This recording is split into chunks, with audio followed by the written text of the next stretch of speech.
ભણવાની જરૂર પડી. આજથી આપણે નવું પ્રકરણ આંકડાશાસ્ત્ર એ ભણવા માટે જઈ રહ્યા છીએ. તો આંકડાશાસ્ત્રનું ચેપ્ટર તમારે 9મા ધોરણમાં પણ આવતું હતું. એમાં આપણે શીખ્યા હતા આંકડાશાસ્ત્રમાં મધ્યક, મધ્યસ્થ અને બહુલકની ગણતરી. પણ તેમાં જે માહિતી હતી એ મોટે ભાગે તમારે વર્ગ વગરના દાખલા, વર્ગીકૃત માહિતી હતી નહીં. તો પહેલાં તમે જે 9મા ધોરણમાં આંકડાશાસ્ત્ર ભણ્યા છીએ એનું આપણે રિવિઝન કરી લઈએ. તો મધ્યકનું બીજું નામ છે સરેરાશ અથવા તો સરાસરી. તો અવર્ગીકૃત માહિતી હોય, વર્ગ ન આપ્યા હોય તો મધ્યક ગણવાનું સૂત્ર હતું મધ્યક x બાર બરાબર સિગ્મા xi છેદમાં n. x બાર બરાબર સિગ્મા xi છેદમાં n. x બાર એટલે મધ્યક થાય, સિગ્મા xi એટલે જે અવલોકનો હોય એનો સરવાળો થાય, અને n એટલે અવલોકનોની સંખ્યા થાય. n પણ લઈ શકાય અથવા તો સિગ્મા fi પણ લઈ શકાય. n ની બદલે સિગ્મા fi પણ તમે લઈ શકો. સિગ્મા fi એટલે કુલ આવૃત્તિ, બરાબર? આવૃત્તિનો સરવાળો લેવો, કુલ અવલોકનો અથવા તો કુલ આવૃત્તિ. આ મધ્યક ગણવાનું સૂત્ર હતું. પછી મધ્યસ્થ. મધ્યસ્થ એટલે કે આપણે જે અવલોકન આપેલા હોય એને આપણે ચડતા કે ઉતરતા ક્રમમાં ગોઠવીએ, પછી બરાબર વચ્ચે જે અવલોકન મળે એને આપણે મધ્યસ્થ કહીએ છીએ. ફરી વાત, મધ્યસ્થ એટલે શું? તો કે આપેલા અવલોકનોને ચડતા કે ઉતરતા ક્રમમાં ગોઠવતા બરાબર વચ્ચે આવતું અવલોકન તેને આપણે મધ્યસ્થ તરીકે ઓળખીએ છીએ. તો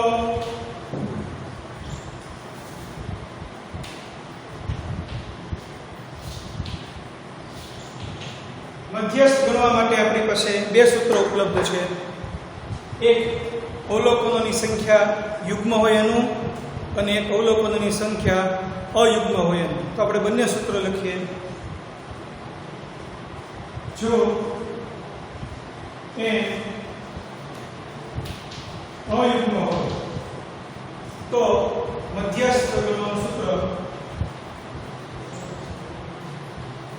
મધ્યસ્થનો સંકેત m છે બરાબર n વત્તા 1 છેદમાં 2 નું અવલોકન. મધ્યસ્થ ગણવા માટે પહેલા તમારે આંકડાની અવલોકનોની સંખ્યા જોવાની. જો અવલોકનોની સંખ્યા એકી સંખ્યામાં હોય એટલે કે n અયુગ્મ હોય તો સૂત્ર મૂકશું n વત્તા 1 છેદમાં 2 નું અવલોકન, બરાબર? અને જો n એકી સંખ્યામાં હોય એટલે કે n યુગ્મ હોય તો આ સૂત્ર મૂકવાનું મધ્યસ્થ m બરાબર n/2 નું અવલોકન પ્લસ n/2 પ્લસ 1 નું અવલોકન છેદમાં 2. n/2 નું અવલોકન વત્તા n/2 પ્લસ 1. પહેલા n ને 2 રે ભાગી પછી એક ઉમેરવાનું. n નો ને નો સરવાળો કરીને 2 ભાગ પર નીકળવાનો. n નો 2 રે ભાગાકાર કરતા જે જવાબ મળે એમાં એક ઉમેરવાનું. નું અવલોકન છેદમાં 2. આ બંને સૂત્ર આપણે 9મા ધોરણમાં મધ્યસ્થ ગણવાના ભણ્યા હતા.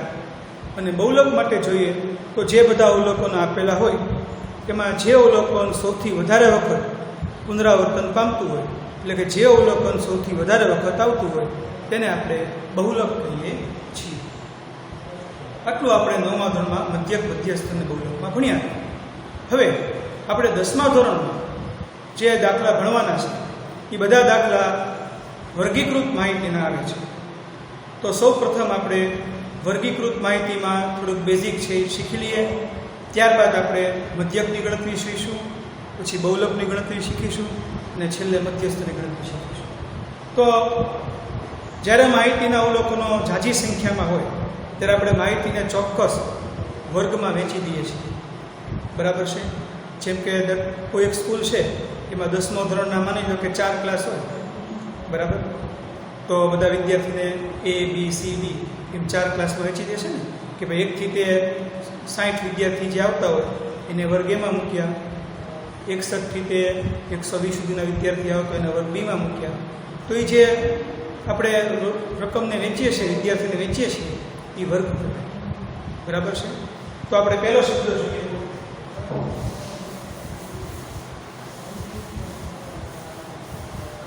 તો પહેલો શબ્દ આપણે વર્ગ કોને કહેવાય જોયું.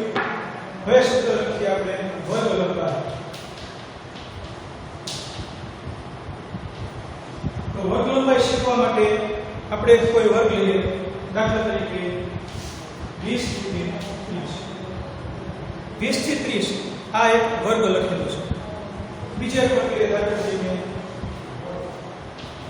55 થી 65. તો આપણે 9મા ધોરણમાં ભણી ગયા છીએ કે 20 થી 30 નો વર્ગ હોય કે 55 થી 65 નો વર્ગ હોય, આ જે પહેલા સંખ્યા લખીએ છીએ એને કહેવાય વર્ગની નીચલી હદ. વર્ગની નીચલી હદ, જેને આપણે ગણિતની ભાષામાં કહીએ છીએ વર્ગની અધસીમા. વર્ગની અધસીમા એટલે વર્ગની નીચલી હદ. અને 20 થી 30 માં 30 છે, 55 થી 65 માં 65 છે, તો 30 છે, 65 છે, એ વર્ગની ઉપલી હદ છે. વર્ગની ઉપલી હદ છે, જેને આપણે કહીએ છીએ વર્ગની ઉર્ધ્વ સીમા. અધ એટલે નાનું અને ઉર્ધ્વ એટલે મોટું. બરાબર? તો અધ સીમા અને ઉર્ધ્વ સીમા એ બે શબ્દ આપણને આવડવા જોઈએ. વર્ગની નીચલી હદને અધ સીમા કહેવાય, વર્ગની ઉપલી હદને ઉર્ધ્વ સીમા કહેવાય. ઓબ્જેક્ટિવમાં પૂછી શકે તમને. બરાબર? હવે વર્ગ લંબાઈ ગણવા માટે આપણે શું કરશું? તો વર્ગ લંબાઈ મેળવવા માટે આપણે જ્યારે વર્ગ સતત હોય ત્યારે આપણે વર્ગની ઉર્ધ્વ સીમામાંથી વર્ગની અધ સીમાની બાદબાકી કરીએ એટલે આપણને વર્ગ છે એની લંબાઈ એટલે કે વર્ગ લંબાઈ મળે છે. તો દાખલા તરીકે 30 માંથી 20 બાદ કરો એટલે 10 મળે. એટલે કે આ વર્ગ લંબાઈ છે, આ વર્ગમાંથી 10 થશે. 65 માંથી 55 બાદ કરો તો 10 મળે છે. 55 થી 65 ના વર્ગ માટે વર્ગ લંબાઈ છે એ આપણને 10 મળે છે. પછી બે શબ્દ આવે છે સતત વર્ગ અને અસતત વર્ગ. તો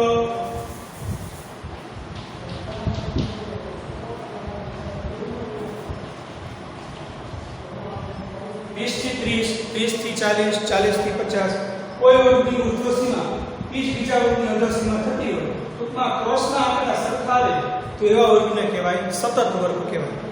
તો એવા વર્ગને આપણે શું કહીશું? સતત વર્ગ કહીશું. અને જો અહીંયા વર્ગ 20 થી 30 હોય તો 31 થી 40 આવે, 41 થી 50 આવે. બરાબર? તો આ રીતના જે વર્ગ મળે એને કહેવાય છે આપણે અસતત વર્ગ તરીકે ઓળખીએ છીએ. તો સતત વર્ગ, અસતત વર્ગ, વર્ગની ઉર્ધ્વ સીમા, વર્ગની અધર સીમા અને વર્ગની વર્ગ લંબાઈ, આટલા શબ્દ આપણે શીખ્યા.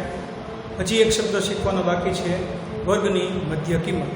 તેનું સૂત્ર છે વર્ગની મધ્ય કિંમત બરાબર વર્ગની મધ્ય કિંમત બરાબર આપેલ વર્ગની અધર સીમા વત્તા ઉર્ધ્વ સીમા છેદમાં 2. કોઈ પણ વર્ગ માટે વર્ગની મધ્ય કિંમત એટલે કે અધર સીમા વત્તા ઉર્ધ્વ સીમા છેદમાં 2. વર્ગની બંને કિંમતનો સરવાળો લેવાનો. તે સરવાળાને હંમેશા 2 વડે ભાગાકાર કરો એટલે જે તે વર્ગની આપણને મધ્ય કિંમત મળે. દાખલા તરીકે વર્ગ 20 થી 30 માટે મધ્ય કિંમત વર્ગની અધર સીમા આપણે 20, વર્ગની ઉર્ધ્વ સીમા એટલે 30, વર્ગની અધર સીમા 20, ઉર્ધ્વ સીમા એટલે 30 છેદમાં 2. 30 ના 20 નો સરવાળો 50 છેદમાં 2. 50 ના અડધા કરો એટલે 25 મળે. એટલે કે આ વર્ગની મધ્ય કિંમત 25 થાય. એવી રીતે બીજો એક વર્ગ લઈએ આપણે દાખલા તરીકે 0 થી 5. 0 થી 5 તો એની મધ્ય કિંમત ગણવી હોય તો 0 વત્તા 5 છેદમાં 2. 0 માં 5 ઉમેરો એટલે 5 થાય. 5 ના છેદમાં 2 મૂકો એટલે 5 નું અડધું થાય એટલે 2.5. આ રીતે આપણે વર્ગની મધ્ય કિંમત ગણી શકીએ. વર્ગની મધ્ય કિંમતનો દાખલા ગણવાનો ઉપયોગ આવે છે એટલી ગણતરી ખાસ શીખવી પડે. તો આટલી વસ્તુ દાખલા ગણવા માટે જરૂરી હતી એ આપણે જોઈ. એકવાર એનો અભ્યાસ હજી કરી લેજો. હવે આપણે લખો મધ્યક ગણવાની 3 રીત છે. મધ્યક ગણવાની 3 રીત છે.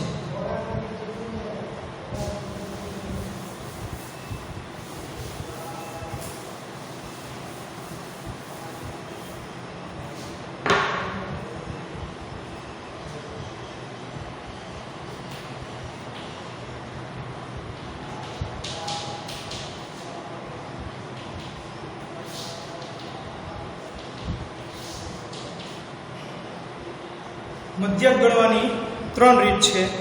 3 રીતના આપણે નામ લખીશું, એના સૂત્ર લખીશું. બરાબર? તો પહેલી રીતનું નામ છે સીધી રીત અથવા તો એને કહેવાય છે પ્રત્યક્ષ રીત. સીધી રીત અથવા તો પ્રત્યક્ષ રીત. x બાર બરાબર સિગ્મા fi છેદમાં સિગ્મા આ એનું સૂત્ર છે. x બાર બરાબર સિગ્મા fi છેદમાં સિગ્મા fi, જ્યાં સિગ્મા fi એટલે અવલોકનોનો સરવાળો, અવલોકનોની સંખ્યા, fi ને xi નો ગુણાકાર કરો પછી સરવાળો કરો એટલે સિગ્મા. જ્યાં આગળ વિદ્યાર્થી યાદ રાખજો, જ્યાં આગળ સિગ્મા શબ્દ લાગે ત્યાં તમારે તેનો સરવાળો લેવાનો થશે. બરાબર? સિગ્મા fi એટલે આવૃત્તિનો સરવાળો, સિગ્મા fi xi એટલે fi ને xi નો ગુણાકારનો જે જવાબ હોય એ ખાનાનો આપણે સરવાળો લેવાનો. બીજી રીતનું નામ છે ધારેલા મધ્યકની રીત. બીજી રીતનું નામ છે ધારેલા મધ્યકની રીત. x બાર બરાબર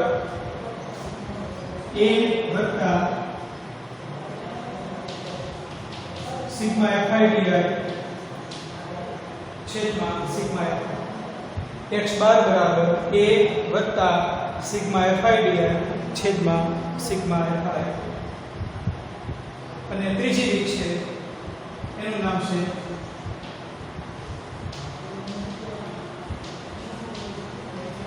પદ વિચલનની રીત. ત્રીજી રીતનું નામ શું છે તો કે પદ વિચલનની રીત. જ્યારે ત્રણેય રીતથી આપણે દાખલા ગણીશું એમાં સૌથી વધારે ઉપયોગી અને સૌથી સહેલી રીત હોય તો તે છે પદ વિચલનની રીત. તમને પરીક્ષામાં ખાલી એટલી જ સૂચના આપી હોય કે નીચે આપેલ માહિતીનો મધ્યક ગણો. રીતનો ઉલ્લેખ ન કર્યો હોય તો તમે કોઈ પણ રીતે મધ્યક ગણી શકો, પણ બને ત્યાં સુધી ત્રીજી રીતે એટલે કે પદ વિચલનની રીતે ગણો તો ગુણાકાર તમારે કરવામાં સરળતા અને અનુકૂળતા રહેશે. એટલે ત્રીજી રીતનો ઉપયોગ વધારે કરવાનો થાય. તેનું સૂત્ર છે x બાર બરાબર a plus sigma fi uy છેદમાં સિગ્મા fi ગુણ્યા h જ્યાં h એટલે વર્ગની વર્ગ લંબાઈ થાય.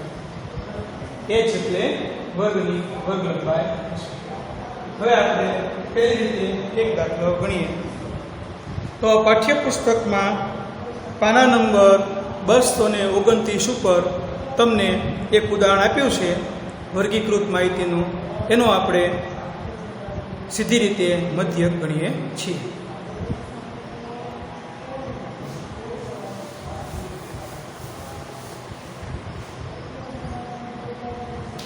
પાઠ્યપુસ્તક પાના નંબર 229 સીધી રીતે મધ્યક ગણો. સીધી રીતે એટલે કે પ્રત્યક્ષ રીતે મધ્યક ગણવાનો છે. તો સીધી રીતે આપણે મધ્યક ગણવાનો હોય એવા દાખલામાં 4 ખાના બનાવવાના થશે. આ ખાના દરેક રીતમાં ખાના કેટલા બનાવવાના એ તમારે યાદ રાખવાનું, અને દરેક ખાનાનું જે હેડિંગ છે ટાઇટલ એ ખાસ યાદ રાખવાનું. એનાથી તમને દાખલો ગણવા માટે સરળતા રહેશે. તો સીધી રીતે મધ્યક ગણવાનો હોય એવા દાખલામાં આપણે 4 ખાના બનાવવાના છે. સીધી રીતે મધ્યક ગણવાના દાખલામાં 4 ખાના બનાવવાના. પહેલું ખાનું વર્ગનું, બીજું ખાનું આવૃત્તિનું FI કહેવાય, ત્રીજું ખાનું વર્ગની મધ્ય કિંમત એને XI કહેવાય, અને ચોથું ખાનું FI × XI એટલે કે બંનેનો ગુણાકાર. તો આપણે ટાઇટલ લખીએ.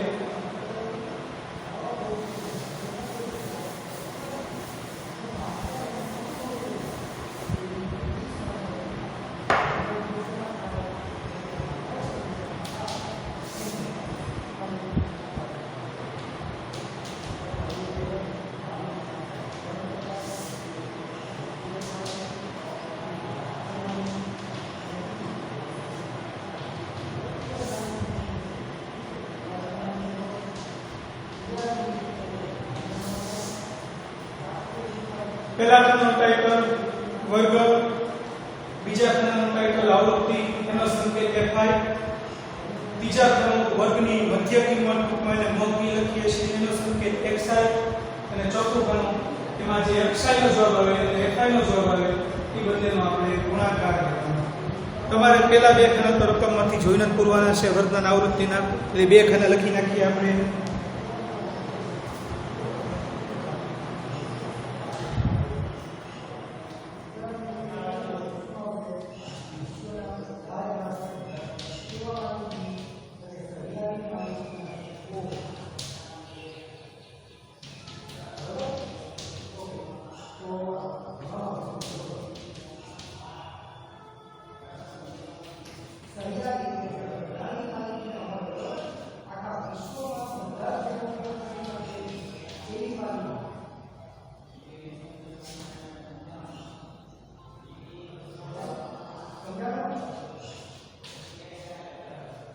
તો બે ખાના આપણે જોઈ શકીએ છીએ કે આપણને રકમમાં આપેલા છે, બરાબર. 10 થી 25 ના રૂપિયા આવૃત્તિ 2, 25 થી 40 ના રૂપિયા આવૃત્તિ 3, આ રીતે પહેલા બે ખાના આપેલા છે. હવે આપણે ત્રીજું ખાનું વર્ગની મધ્ય કિંમતનું પૂરીએ. તો વર્ગની મધ્ય કિંમત ગણવા માટે શું કરવાનું? તો કે વર્ગની અધઃ સીમા અને વર્ગની ઉર્ધ્વ સીમા એનો સરવાળો લેવાનો અને એને 2 વડે ભાગવાનું. તો વર્ગની અધઃ સીમા 10 અને ઉર્ધ્વ સીમા 15, 15 ને 10 નો સરવાળો 15 ને 10 25, 25 ભાગ્યા 2 કરો એટલે જવાબ કેટલો આવશે? 12.5. 25 ને 10 નો સરવાળો કરો 35, 35 ને 2 વડે ભાગો એટલે 17.5. પહેલા વર્ગની મધ્ય કિંમત મળશે 17.5. હવે બીજા વર્ગની મધ્ય કિંમત કરીએ 40 + 25. બેનો સરવાળો 40 નો 25 ઉમેરો એટલે 65, 65 નો 2 વડે ભાગાકાર કરો એટલે 32.5. હવે મધ્ય કિંમતમાં તમે એક કે બે રકમ ગણી લો એટલે બાકીની મધ્ય કિંમત તમારે દર વખતે સરવાળો કરવાનો 2 વડે ન ભાગવું હોય તો તમારી એની ટૂંકી રીત શું છે કે વર્ગ લંબાઈ જો આ વર્ગ સતત છે, બરાબર. 10 થી 25, 25 થી 40, 40, 55, વર્ગ સતત આપ્યા છે. તો સતત વર્ગ હોય એટલે એની વર્ગ લંબાઈ કેટલી છે? 25 માંથી 10 ગયા એટલે 15, 70 માંથી 55 ગયા 15, બરાબર. તો જે વર્ગ લંબાઈ હોય એ તમારે મધ્ય કિંમતમાં ઉમેરી દો એટલે પછીના વર્ગની તમને મધ્ય કિંમત મળે. 17.5 પહેલા વર્ગની મધ્ય કિંમત ગણતરી કરીને મેળવી, એમાં 15 ઉમેરી દો વર્ગ લંબાઈ એટલે 32.5 મળે. 32.5 માં પાછી વર્ગ લંબાઈ ઉમેરી દો 15 એટલે 47.5 મળે. 47.5 માં પાછી વર્ગ લંબાઈ 15 ઉમેરો એટલે 62.5 મળે. 62.5 માં પાછા 15 ઉમેરો એટલે 77.5 મળે. 77.5 માં પાછા 15 ઉમેરો એટલે 92.5 મળે. આ રીતે વર્ગની મધ્ય કિંમતનું ખાનું આપણે પૂરીશું, બરાબર. હવે ચોથું ખાનું છે એનું ટાઇટલ છે FI × XI, એટલે આપણે FI અને XI નો બેનો ગુણાકાર લેવાનો છે. તો 17.5 એનો ગુણાકાર કોની સાથે કરીશું? આપણે 2 સાથે કરીશું. 17.5 એને ગુણ્યા આપણે 2 કરીએ. 17.5 નો ડબલ એટલે 35.0 એટલે કે 35. 32.5 એને ગુણ્યા 3 કરો એટલે 32 * 0.5 ગુણ્યા 3 કરો એટલે 57.5. 47.5 એને ગુણ્યા 7 કરશો એટલે આવશે તમારે 332.5.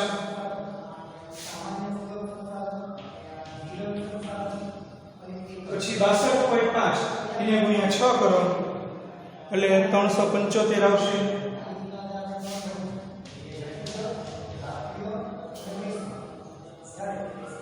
પછી 77.5 એને ગુણ્યા 6 કરો એટલે 465 આવશે.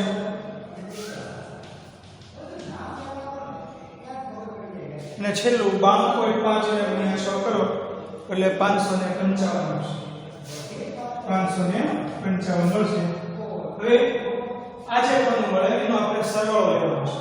સરવાળો લેવાનો એટલે આગળ સંકેત પહેલા કેવું મૂકવાનું સિગ્મા અને fixi છે એટલે આને કહેશું સિગ્મા fixi બરાબર 5 ને 5 10 ની શું બધી આવી એક પોઈન્ટ મૂક્યો 5 ને 6 6 ને 7 13 13 ને 2 15 15 ને 5 20 20 ને 5 25 25 ને 5 30 બધી આવી 3 3 ને 3 6 6 ને 9 15 15 ને 3 18 18 ને 7 25 25 ને 6 31 31 ને 5 36 બધી આવી 3 ને 3 6 6 ને 3 9 9 ને 4 13 ને 5 18 સરવાળો કેટલો મળ્યો સિગ્મા fixi નો 1860.0 એટલે કે 1860 મળ્યો. આ રીતે આપણે પહેલા ખાના પૂરવાનું કર્યું. હવે આપણે સૂત્ર મૂકીને મધ્યક ગણવાનું છે. તો સીધી રીતે આપણે મધ્યક ગણવાનું સૂત્ર કયું જોયું હતું? મધ્યક x બાર બરાબર સિગ્મા fixi છેદમાં સિગ્મા fi. x બાર બરાબર સિગ્મા fixi છેદમાં સિગ્મા fi. તો સિગ્મા fixi એટલે 1860 કુલ આવૃત્તિ સિગ્મા fi. તો કુલ આવૃત્તિ એટલે અહીંયા આપણે સરળ લેશું. 2 ને 3 5 ને 7 12 ને 6 18 ને 6 24 ને 6 30 6 ને 6 12 12 ને 6 18 18 ને 7 25 25 ને 28 28 ને 2 30 આવૃત્તિનો સરવાળો કેટલો મળ્યો? 30 1860 ના છેદમાં 30 0 0 ઉડી ગયો 186 ભાગ્યા 3 કરીએ એટલે x બાર બરાબર 5 6 3 6 62 આવશે. x બાર બરાબર 62 આવે છે. આ રીતે આપણે સીધી રીતે મધ્યક ગણવાની ગણતરી થાય. બને ત્યાં સુધી સીધી રીતના દાખલા ઓછા ગણવા. બોર્ડની પરીક્ષામાં પણ મોટે ભાગે સીધી રીતના દાખલા ઓછા પૂછે છે, લગભગ નહીવત જેવી શક્યતા છે. છતાં આપણે જોઈ લેવાનું બીજી અને ત્રીજી રીત છે એના દાખલા વધારે પૂછાય છે. તો હવે આપણે આનો આ દાખલો ધારેલા મધ્યકની રીતે ગણીએ. તો આપણે લખશું પહેલા કે ધારેલા મધ્યકની રીતે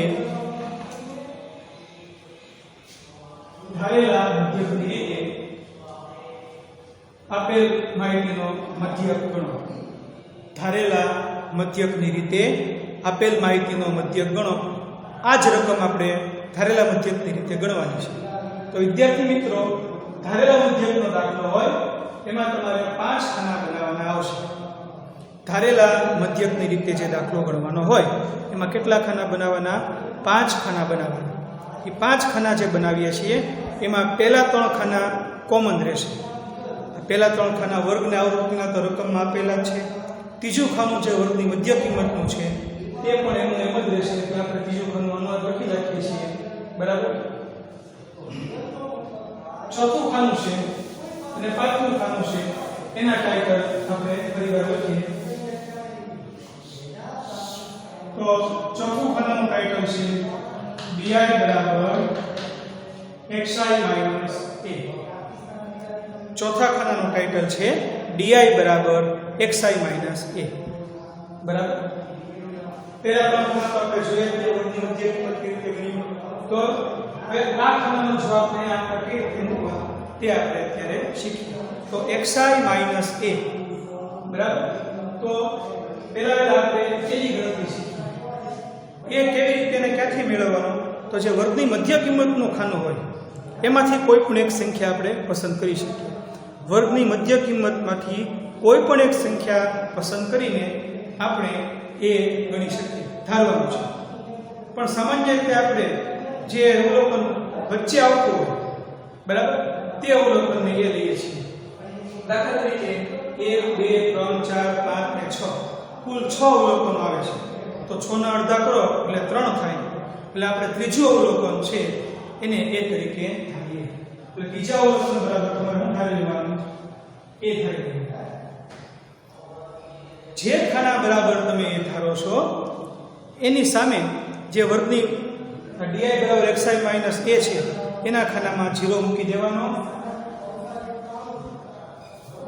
બરાબર 0 મૂકી દેવાનું. અને જે પાંચમું ખાનું આપણે બનાવવાનું છે fi ui ત્યાં પણ 0 મૂકી દેવાનું. એક જે ખાના સામે ધારેલો હોય એની પછીના બે ખાનામાં એની સામેનું જે સ્થાન આવે ત્યાં 0 મૂકી દેવાનું. શું કામ 0 મૂકીએ છીએ, કેમ 0 આવે છે તે હમણાં આપણે જોઈએ છીએ. બરાબર. તો હવે એટલું તમે યાદ રાખજો કે 0 ની ઉપરના અવલોકન ઋણ આવશે. જો આ રીતે ગોઠવેલા હોય તો 0 ની ઉપરના અવલોકન હંમેશા માઈનસ આવશે. 0 ઉપરની અવલોકન 0 ની નીચેના અવલોકન પ્લસ આવશે. શું કામ માઈનસ આવ્યા? હવેની આપણે ગણતરી જોઈએ. દાખલા તરીકે આ પહેલા વર્ગ માટે આપણે di ગણીએ. પહેલા વર્ગ માટે di ગણીએ તો di બરાબર પહેલા વર્ગમાં xi આવે છે. પહેલા વર્ગમાં xi કેટલો આપ્યો છે? 17.5. એટલે અહીંયા આપણે મૂકીશું 17.5 ઓછા સૂત્રમાં અહીંયા a આવે છે. a એટલે આપણે ધાર્યું છે 47.5. એટલે કેટલા મૂકીશું? 47.5. બરાબર. હવે એની બાદ બાકી લઈએ. એક પર પ્લસ વાળું છે, એક પર માઈનસ વાળું છે. એટલે બેની બાદ બાકી લેવાની. મોટી સંખ્યામાંથી નાની સંખ્યા બાદ કરવાની. 47.5 માંથી 17.5 ગયા એટલે 30 એટલે પેલા 30 મૂક્યા આપણે. અને બાદ બાકી કે સરળ લઈએ એટલે આપણે મોટા પદની નિશાની મૂકીએ છીએ. મોટું પદ 30 છે એની આપણે નિશાની કઈ મૂકીશું? માઈનસ મૂકીશું. બરાબર. બીજા ખાના માટે di ગણીએ તો di બરાબર xi માઈનસ a. હવે વિદ્યાર્થી મિત્રો દર વખતે એ તો કોમન જ રહેશે એટલે બાદ કરવાની સંખ્યા તો ફિક્સ જ રહેશે 47.5. પહેલા ખાનામાં di 17.5 હતો એટલે આપણે 17.5 મૂક્યા હતા. બીજા ખાનામાં di 32.5 છે એટલે અહીંયા આગળ આપણે કેટલા લેશું? 32.5 લેશું. 47.5 માંથી 32.5 બાદ કરો એટલે 15 આવે. એટલે અહીંયા આગળ આપણે 15 મૂકીશું અને મોટા પદની નિશાની એટલે -15 આવશે. હવે આપણે 0 કેમ મૂક્યો તેનો જવાબ આવશે. તો ત્રીજા ખાના માટે તમે di ગણો તો ત્રીજા ખાનામાં di ની કિંમત છે ત્રીજા ખાનામાં xi ની કિંમત છે 47.5. એટલે અહીંયા આગળ આવે 47.5 લેવાનું. તો 47.5 માંથી 47.5 બાદ કરો એટલે 0 આવે. એટલે અહીંયા 0 તમારે દર વખતે 0 મૂકી દેવાનું. ચોથા ખાનામાં, પાંચમા ખાનામાં. હવે આ રકમ માટે ગણો તો અહીંયા આગળ di મેળવવા માટે xi ની કિંમત 62.5 લેશું. 62.5 માંથી 47.5 બાદ કરીએ એટલે 15 આવશે. એટલે અહીંયા 15 મૂકશું. હવે 62.5 મોટું પદ છે એ વત્તા વાળું પદ છે એટલે હવેના બધા અવલોકનો પ્લસ માં આવશે. એટલે 15 મૂક્યા. હવે એના અવલોકનમાં di ગણો તો 62.5 ની બદલે 77.5 લેશું. 77.5 એમાંથી 47.5 બાદ કરો એટલે 30 વધે. એટલે 30 મૂકીશું. મોટા પદની નિશાની પ્લસ આવશે. છેલ્લા ખાનામાં 92.5 માંથી 47.5 બાદ કરો di એટલે 45 આવશે. મોટા પદની નિશાની પ્લસ આવશે. બરાબર. આ રીતે di ના ખાનાની ગણતરી થાય. દર વખતે જે દાખલામાં વર્ગ લંબાઈ સમાન હોય, બરાબર, વર્ગ લંબાઈ સમાન હોય એવા દાખલામાં તમે 0 જે અવલોકન બરાબર ધારો એની ઉપરના અવલોકન માઈનસ આવશે, એની નીચેના અવલોકન પ્લસ આવશે. બરાબર. બીજું તમે એમ કહો કે ભાઈ દર વખતે di આટલું બધું ગણીએ તો વાર કેટલી લાગે? તેને ગણવાની કોઈ ટૂંકી રીત ખરી? તો હા. તો આ દાખલામાં વર્ગ લંબાઈ કેટલી છે? 25 માંથી 10 ગયા એટલે 15, 40 માંથી 25 ગયા એટલે 15. વર્ગ લંબાઈ કેટલી આવે છે? 15. તો તમારે શું કરવાનું? આ જે 0 મૂક્યો છે ત્યાં ઉપર 15 નીચેથી ઉપર તરફ 15 વધારતા છે. 0 ની ઉપર 15 પાછા 15 ઉમેરો 30. જ્યાંની ઉપર અવલોકન હતો 45 અને 0 ની ઉપરના અવલોકન ઋણ લેવાનું એટલે ઋણ 15 ઋણ 30 0 નીચે પાછા આવતા જાવ 0 પછીનો અવલોકન 15, પાછા 15 ઉમેરો એટલે 30, પાછા 15 ઉમેરો એટલે 45, 0 ની ઉપરના અવલોકન માઈનસ, 0 ની નીચેના અવલોકન પ્લસ. આ રીતે આપણે ડી આઈ હવે એફઆઈ યુઆઈ જોઈએ. તો એફઆઈ યુઆઈ એટલે એફઆઈ ડી આનો પેટર્ન આવશે, એફઆઈ ડી આઈ આવશે -30 અને 2 નો ગુણાકાર 30 દુને 60,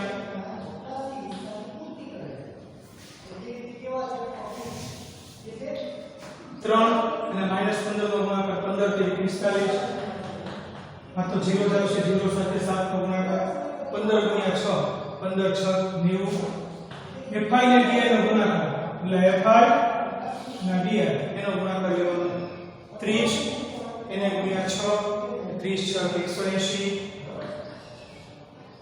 45 એને ગુણ્યા 6 45 6 270.